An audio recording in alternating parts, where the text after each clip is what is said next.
नमस्ते विद्यार्थी मित्रों। कक्षा 6 में मैं आपका हार्दिक स्वागत करती हूँ। आज हम हिंदी पढ़ेंगे और हिंदी में हमारा तीसरा पाठ है जरा मुस्कुराइए। जरा मुस्कुराइए, मुस्कुराना यानी हंसना। यहाँ पर कुछ जोक्स दिए गए हैं, यानी कुछ चुटकुले दिए गए हैं और ये चुटकुले आप पढ़ेंगे तो आपको हंसना अवश्य आएगा। तो यहाँ पर चुटकुले मतलब जोक्स, बराबर।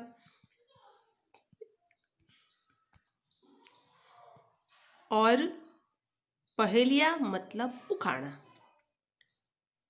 जीवन में हास्य का बहुत ही महत्वपूर्ण स्थान है। जीवन में हंसना हमारे लिए एक टॉनिक है, दवा है।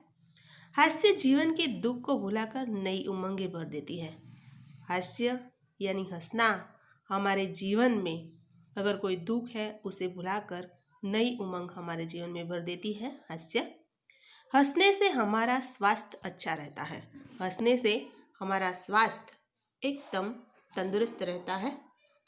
हंसी मजाक को हम ज़्यादा महत्व नहीं देते, लेकिन दैनिक जीवन में इसका बहुत महत्वपूर्ण स्थान है। हंसने से मन प्रसन्न हो जाता है। चिंता, तनाव, उदासी जो है छूमंतर हो जाती है।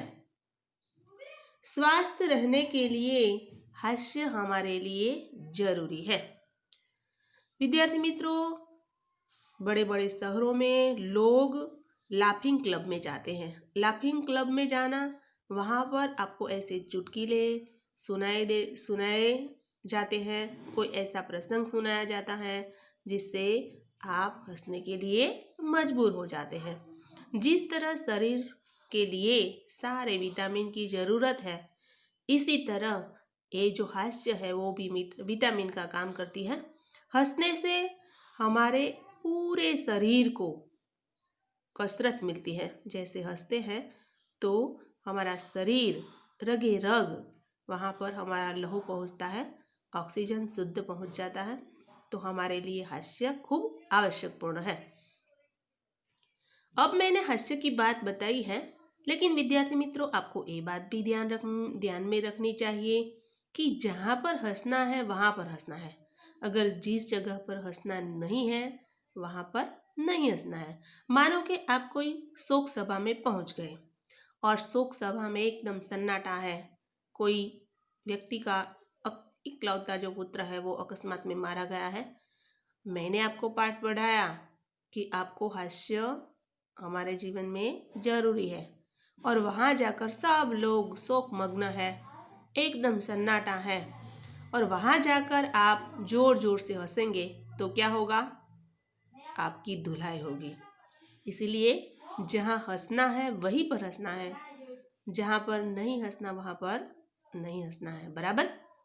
अगर एक बात और भी बता देती हूँ कि आप कोई बर्थडे में गए हैं और वहाँ पर इतने सारे सब डांस है और सब मौज मजा कर रहे हैं, खानी पानी सब कुछ है, और वहाँ जाकर आप जोर शोर से रोना शुरू करोगे तो वहाँ पर भी पिटाई होगी, क्योंकि वहाँ पर आनंद का मजा लेना है। और आप वहाँ पर रोएंगे तो लोग आपको पीटेंगे।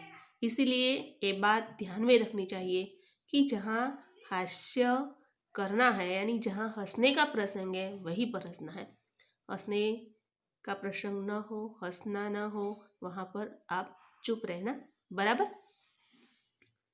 अब मानो कि मैं आपको एक बात बताती हूँ कि मानो कि 3-4 लड़के हैं, कॉलेज में पढ़ रहे हैं, और वहाँ पर भी हास्य पर मैडम ने बहुत सारा लेक्चर सुनाया कि हंसने से तनाव दूर होता है, तंदुरुस्त शरीर बनता है, सारा शरीर ऑक्सीजन लहू शरीर में दौड़ता है, पहुँच जाता है सारे शरीर में। तो वहाँ 3-4 लड़के रास्ते में जा रहे थे और एक किनारे खड़े होकर कोई बात पर मुस्कुरा रहे थे। तभी जोर शोर से वो हंसने लगे और उधर से लड़कियाँ आती है, और ये लड़कियां ये सोचने लगी कि वो लोग हमें हंस रहे हैं, तो वहां पर क्या होगा, वहां पर भी धुलाई होगी, क्योंकि वो लड़कियां ये सोच रही है कि वो लोग हमें हंस रहे हैं, बराबर। तो मित्रों, मैंने आपको ये बात बताई कि जहाँ हंसना है वहाँ पर हंसना है, बराबर। ये बात नोट कर लेनी चाहिए। घर में भी आप के यहाँ कोई तकरार हो और आप जोर शोर से हंसी मजाक करें, वो नहीं चलेगा। अब हम देखते हैं चुटकुले। चुटकुले मतलब जोक्स। आइए कुछ ऐसे ही चुटकुले पढ़े जो आपको मुस्कुराने के लिए मजबूर करेंगे। तो यहाँ पर कुछ चुटकुले दिए गए हैं, आपको हंसने के लिए मजबूर करेंगे। आप कितना भी हास्य रोकने की कोशिश करेंगे, लेकिन आप अपनी हंसी नहीं रोक पाएंगे। यहाँ पहला है मालिक और किराएदार के बीच का। मालिक अपने किराएदार से कहता है, किराएदार मतलब बाड़ुआत, बराबर। मालिक अपने बाड़ुआत से कहता है कि तुम मुझे किराया क्यों नहीं देते। किराया मतलब भाड़ू। किराएदार कहने लगे, आपने ही तो कहा था कि इसे अपना घर ही समझना, बराबर। तो यहाँ पर मालिक अपने किराएदार से जब मिला तब उन्होंने बताया कि यहाँ पर शांति से रहना, अपना ही घर हो, इसी तरह रहना, ऐसी बात उन्होंने पहले बताई होगी। इसीलिए ये जो किराएदार है वो भाड़ू नहीं देता। जब मालिक उससे कहता है कि आप अपना किराया क्यों नहीं देते, तब किराएदार कहता है कि आपने ही तो कहा था कि इसे अपना घर ही समझना। अगला चुटकुला है कि सोनू का सर फट गया। सोनू एक बच्चा है और उसका सिर फटा, सिर यानी मस्तक। जब उसका सिर फटा तो वो डॉक्टर के पास पहुंच गया और डॉक्टर ने उसे कहा कि यह कैसे हुआ। सोनू ने डॉक्टर से सारी बात बताई कि मैं पत्थर से कील ठोक रहा था। पत्थर से कील यानी खिल्ली, पत्थर से मैं खिल्ली ठोक रहा था। एक आदमी वहां से गुजर रहा था और उसने मुझे कहा कि गधे, कभी खोपड़ी का भी इस्तेमाल कर।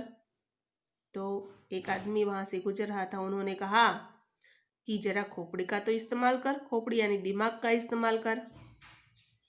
और सोनू ने समझ लिया कि खोपड़ी से कील ठोक। तो सोनू ने क्या किया, अपनी खोपड़ी से खिल्ली को ठोकने लगा, बराबर। तो इस तरह मेरा सर फट गया। अब तीसरा है, यहाँ पर चित्र दिया गया है और ये जो भाई साहब है वो भाई साहब टेबल के ऊपर टेबल वहां पर बैठे हुए हैं और इतने में उसकी जो पॉकेट है, पैंट की जेब, और जेब में उसका फोन था और फोन की घंटी बजी। फोन की घंटी बजी तो उन्होंने फोन निकाला और बात करने लगा। बात कर रहा था लेकिन उसे सुनाई नहीं दे रहा था, इसलिए वो कहने लगा, जरा ऊंचा बोलो। ये जो फोन है, उस फोन में सामने वाला जो बात कर रहा था वो उसे सुनाई नहीं दे रहा था, इसीलिए वो कहने लगा, जरा ऊंचा बोलो। तब ये भाई साहब कहने लगे कि माफ करें अंकल, इससे ऊंचा होकर मैं नहीं बोल सकता। तो इतने ऊंचे चढ़कर मैं नहीं बोल सकता, इस तरह उन्होंने फोन में कहा। अब अगला है ये दोनों की बातचीत है। पापा अपने पुत्र से कहता है कि डब्बू, इतिहास में तुम फेल कैसे हो गए। ये पिता है, अपने पुत्र से बात करते हैं। पुत्र इतिहास में फेल है, नापास है, इसीलिए पिता उनसे कहने लगे, प्रगति देखकर, एक प्रगति है उसके पास, देखकर कहने लगे कि तुम इतिहास में कैसे फेल हो गए। तब डब्बू कहने लगा कि सभी प्रश्न उस समय के थे, यानी सभी जो इतिहास में जो प्रश्न पूछे गए थे वो उस समय के थे जब मैं पैदा ही नहीं हुआ था। यानी इतिहास में जो भी प्रश्न पूछे गए थे वो उस समय के थे जब मैं पैदा नहीं हुआ था। तब के प्रश्न पूछे गए तो मुझे कैसे आते हैं, कैसे आते होंगे, मुझे नहीं आते थे, इसीलिए मैं फेल हो गया। तो इस तरह यहाँ पर ये जो चुटकुला है वो यहाँ पर बताया। तो विद्यार्थी मित्रों, यहाँ पर प्रश्न भी बनता है बराबर। पहला प्रश्न इस तरह हो सकता है कि मकान मालिक किराएदार से क्या कहने लगा। तो मकान मालिक किराएदार से कहने लगा कि आप मुझे अपना किराया क्यों नहीं देते। अगला प्रश्न, सोनू पत्थर से क्या कर रहा था। तो सोनू पत्थर से कील ठोक रहा था बराबर। इस तरह के प्रश्न भी पूछे जाते हैं। अब अगला चुटकुला है मुन्ना और पिता के बीच का। मुन्ना और पिता, पिता और मुन्ने की बात है। मुन्ना कहता है कि पापा कल मैंने रात के 1:30 बजे तक पढ़ाई की। मुन्ना कहता है कि पिताजी मैंने कल मैं रात 1:30 बजे तक पढ़ाई कर रहा था। 1:30 बजे यानी 1:30 वाग्या सुधी बराबर। पिताजी कहने लगे शाबाश बेटे। पिताजी उनको शाबाशी देते, हो 1:30 बजे तक पढ़ाई की। लेकिन रात को 11 बजे तो लाइट चल गई थी, सारे मोहल्ले की लाइट तो चली गई थी। पिताजी कहते हैं कि शाबाश तूने 1:30 बजे तक पढ़ाई की, लेकिन रात के 11 बजे तो सारे मोहल्ले की लाइट चली गई थी, तुम कैसे पढ़ाई कर रहे थे। मुन्ना कहता है सच, मैं तो पढ़ाई में इतना मग्न था कि मुझे पता ही नहीं चला। मुन्ना कहता है कि मैं तो पढ़ाई में इतना मग्न था, इतना तल्लीन था कि मुझे पता ही नहीं चला कि कब लाइट चली गई। इस तरह वो कहने लगा। वास्तव में वो क्या कर रहा था, सो रहा था बराबर। तो यहाँ पर प्रश्न बनता है कि मुन्ने की बात झूठी क्यों थी। क्योंकि मुन्ना रात के 11 बजे तो लाइट चली गई थी और 1:30 बजे पढ़ने की बात करता है, वो कैसे मुमकिन हो सकता है बराबर। अगला चुटकुला है, ये आप देख रहे हैं। ये जो है विद्यार्थी वो डाक खाने में जाता है। डाक खाना मतलब डाकघर यानी पोस्ट ऑफिस, टपाल पेटी, ये टपाल पेटी है। डाक खाना, ये है डाक खाना, टपाल पेटी। ये जो है कहता है कि मैं डाक खाने जा रहा हूँ। इनसे बात कर रहा है कि मैं डाक खाने जा रहा हूँ। तो ये जो व्यक्ति है वो कहता है कि छी, कितना भूखा है जो कागज पत्र भी खा जाता है। डाक खाना यानी कागज पत्र भी खा जाता है। तो विद्यार्थी मित्रों, ये दोनों बातें करते हैं। वे कहता है कि मैं डाक खाने जाता हूँ, तो ये जो व्यक्ति है वो कहता है कि कितना भूखा है जो डाक पत्र भी नहीं छोड़ता। तो इस तरह यहाँ पर चुटकुले हमारे जो कोर्स में है वो पूर्ण हुए। अब हम यहाँ पर पहुँचते हैं अभ्यास की ओर। अभ्यास में कई सारे यहाँ पर मुहावरे दिए गए हैं बराबर। जैसे यहाँ पर मुहावरा है आंखों का तारा। तो आंखों का तारा मुहावरे का अर्थ है बहुत प्यारा बराबर। आंखों का तारा मतलब बहुत प्यारा, और उसका वाक्य प्रयोग करना है तो आप कोई भी वाक्य प्रयोग कर सकते हैं। जैसे रोशनी अपनी माँ की आंखों का तारा है बराबर। अब अगला यहाँ पर प्रश्न है, अगला यहाँ पर मुहावरा है कमर कसना। कमर कसना यानी अच्छी तरह से तैयार होना। आप यहाँ पर वाक्य प्रयोग कर सकते हैं कि मैंने भी प्रतियोगिता में जीतने के लिए कमर कस ली। अगला मुहावरा है ईद का चांद, मतलब बहुत दिनों के बाद मिलना। अगर आपका कोई दोस्त मिले तो आप उनसे कह सकते हैं कि आप तो ईद का चांद है, आजकल दिखाई नहीं देते, ईद का चांद है आपको आप, यानी बहुत दिनों के बाद मिले। अगला है आस्तीन का सांप। आस्तीन का सांप यानी कपटी मित्र, मित्र बनकर भी शत्रु की तरह काम करते हैं, तो इस तरह का प्रयोग किया जाता है आस्तीन का सांप। मैंने रमेश, आप वाक्य प्रयोग कर सकते हैं जैसे मैंने रमेश पर पूरा विश्वास किया लेकिन वो आस्तीन का सांप निकला। बराबर। अगला मुहावरा है नजर चुराना। नजर चुराना यानी किसी का ध्यान न जाए इसी तरह काम करना। बराबर। अगला मुहावरा है आग बबूला होना। आग बबूला होना यानी बहुत गुस्सा होना। बराबर।